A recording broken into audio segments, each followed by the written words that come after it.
he was fouling Caitlin Clark the whole game, and he's going into Caitlin Clark coming back to Rhyne Howard. I'm not scared. The WNBA has once again exposed its troubling double standards by fining Caitlin Clark for nothing more than standing her ground during a heated moment with Atlanta Dream's Rhyne Howard. In a league that claims to champion strong, empowered women, this move sends a mixed message. Strength is celebrated, but only when it fits a preferred narrative. The punishment raises serious questions about the league's disciplinary consistency. Why are fiery, competitive moments, key ingredients of any compelling sport, treated like infractions when certain players are involved? Meanwhile, larger issues within women's basketball continue to go unaddressed. By penalizing the very intensity that fuels the game, the WNBA risks alienating fans and undermining its own credibility. Empowerment shouldn't be conditional, and if the league truly wants to grow, it needs to embrace, not suppress, the passion that makes players like Caitlin Clark stand out. You know, there'll be the big talked about moment, Rhyne Howard, Caitlin Clark, jawing back and forth. But there's another example, right? Clark in that moment saying, I'm not scared of you.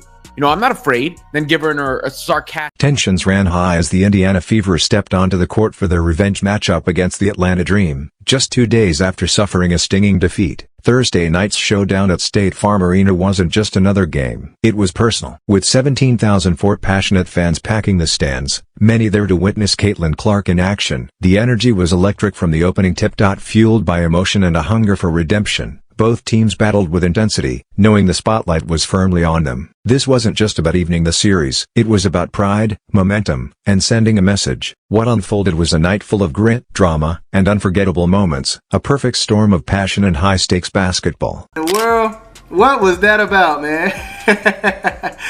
She was saying, don't do that again.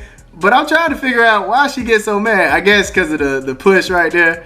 Kind of like a get off me a little bit. But she's holding it right there. Look at the hand checking, right? We got the hand checking going on the hip. Putting it on the chest. How you hand checking? You can't hand check. This isn't the 80s. What are we doing? Hold on, man. She's hand checking right here. Then Caitlin trying to get by, right? But her hand's still there. Her hand's still there. She up here hand checking. Yeah, get up off me, man. What unfolded was more than just a win. It was a gripping display of high-level competition and a revealing glimpse into the current state of the WNBA. During Indiana's hard-fought 81-76 victory, Caitlin Clark found herself in a heated confrontation with Atlanta's Rhyne Howard. A flashpoint that would go on to influence how the league addresses moments of intense rivalry. The exchange between two of the WNBA's rising stars was charged with emotion, passion, and grit, reflecting the kind of competitive fire that draws fans to the game. It was a snapshot of everything that makes basketball thrilling: elite talent, personal pride, and unfiltered intensity. Yet, it also underscored the league's ongoing challenge: how to embrace the fierce spirit of its players while managing the optics of sportsmanship. The moment was raw, real, and a reminder that true greatness often comes with tension. I just don't know what it is about giving Caitlin Clark foul calls that has the referee so averse, but calling more on her. And basketball is so mental. Like, when you get into someone's head, it can really mess the rest of their game up. It can mess the momentum up.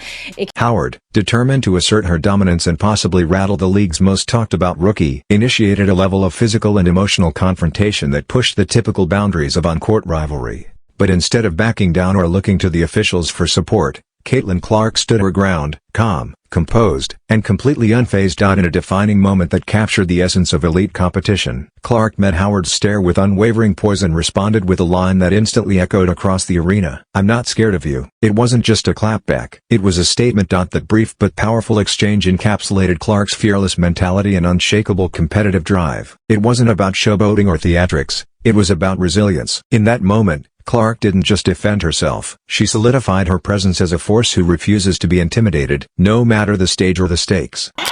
And in case you're wondering what Caitlin Clark said just there was, "I'm not scared of you." She's going to have to wear a hard hat this season. I mean, seriously. The league is going to try to take her out in every game. If you're enjoying this, please consider subscribing. The crowd erupted in applause, not for a flashy dunk or a buzzer beater, but for a moment of raw, unfiltered competitive spirit. This was the kind of intensity that transforms professional sports from mere games into unforgettable drama. Two elite athletes going head-to-head, neither willing to yield. It was basketball at its purest, passionate, gritty, and authentic. But in today's WNBA, standing your ground apparently comes at a cost. What followed that fiery exchange was less a celebration of the league's competitive heartbeat and more a reminder of its misaligned priorities. Instead of acknowledging Caitlin Clark's composure and fire as a natural part of high-stakes basketball, the league handed her a fine, reportedly just $30, a trivial amount financially, but symbolically weighty. Because the real cost isn't the money, it's the message. The WNBA frequently brands itself as a league that uplifts strong, resilient women, athletes who refuse to be silenced or sidelined. It sells empowerment, leadership, and emotional grit. Caitlin Clark embodies all of these traits. She didn't lash out, she didn't escalate, she simply stood her ground and spoke with conviction. And for that, she was penalized. The inconsistency is glaring.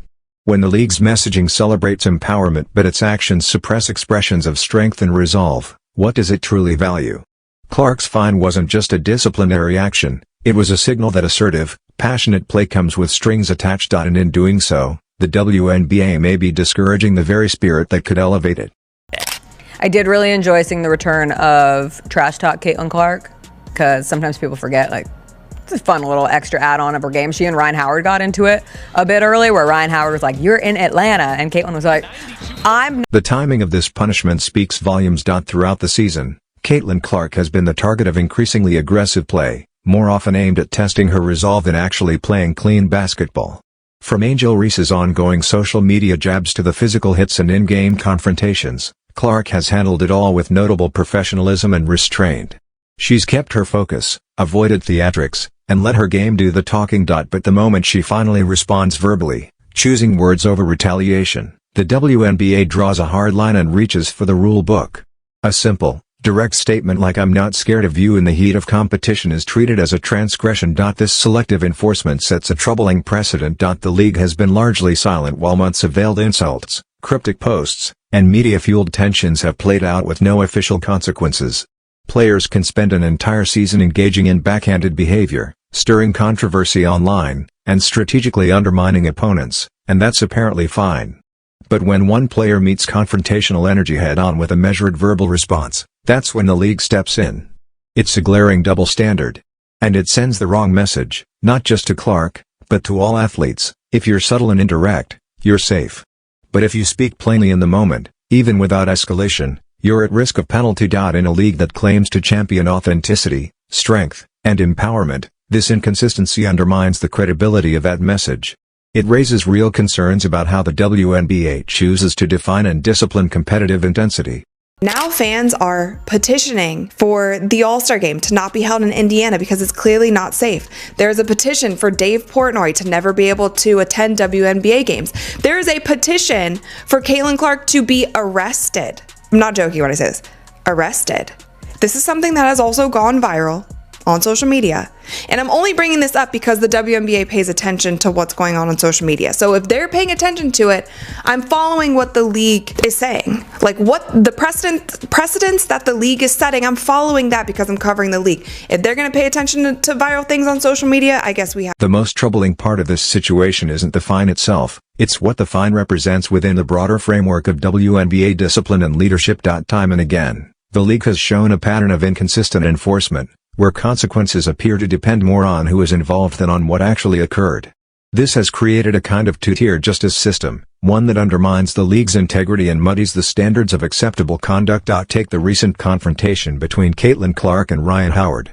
Clark stood her ground, responded with composure and a direct verbal message, and was fined. Now contrast that with Angel Reese, who has spent months engaged in a sustained campaign of social media antagonism, reviving old highlights, posting cryptic jabs, and fueling unnecessary drama. That behavior has gone entirely unchecked. No warnings, no fines, no statements from the league. So what's the message here? Apparently, passive-aggressive online behavior and drawn-out media feuds are tolerable, but honest, face-to-face communication on the court is penalized. It's a distorted approach to discipline that favors superficial optics over authentic competition.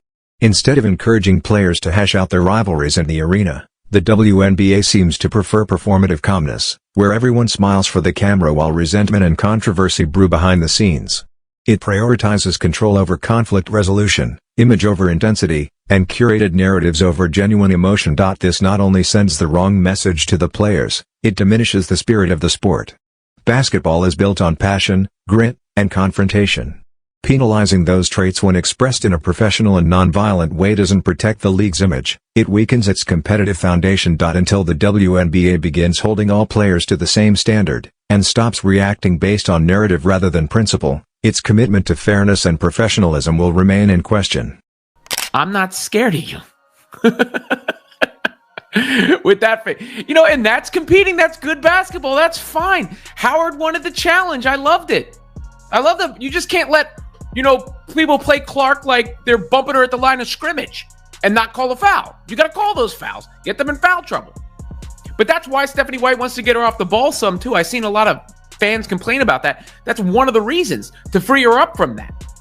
Also, to, just get things moving in general. And then she can command the offense down the stretch in crunch time. And you know what? Caitlin Clark's not backing away. I'm not considering that backing away. She's trying to be physical. And then at halftime, the funniest interaction I've seen came at halftime. This is one of my favorite reactions. Obviously, video from Greggy518. So, Rhyne Howard says something towards somebody. Probably towards the bench or something. Says something. And then points at Caitlin and says something. Caitlin's response, thumbs up. This is what you want. And by the way, these are the time. This is hilarious. Caitlin she's trying to trash talk, and Caitlin puts the thumb. Look at it. In my opinion, this is Caitlin Clark's true rivalry, right? This is one of them. She has multiple that she can have in the league, but this one right here, yeah, this is a rivalry. And the way that the skill level is matched, that's the thing, man. Like Reese, she's a rebounder. She gets down in the paint. I don't necessarily see her scoring and doing these crazy shots like Caitlin and Howard can do. And that's where the comparison should come at. That's where the real rivalry is at. You want a story, ESPN? This is your story right here. Get these two talked about. This is the reason not to watch the WNBA. Because we came there to watch basketball, right? Caitlin Clark was doing stuff where we were like, oh my God, look at the threes, the logo threes, oh my God. It was about the basketball. And instead, you know where we are now? Where are we at? It's a bad episode of Basketball Wives. Oh, no. That's what we have. Basketball Wives. Shout out to Evelyn Lazard. And she's getting a lot of heat for backing down from the Angel Reese situation, which in my opinion was the smartest thing to do, because I'm sorry, anybody that's saying that Caitlin Clark needs to get into someone's face after something happens, they just don't understand the eyes that are on Caitlin Clark, and anything she does gets scrutinized to levels that, the WNBA does not have. She's getting a lot of heat for backing away from Angel Reese when Angel Reese kind of went up and clapped back at her when she fell on the floor. And it's I think that was probably the smartest thing to do.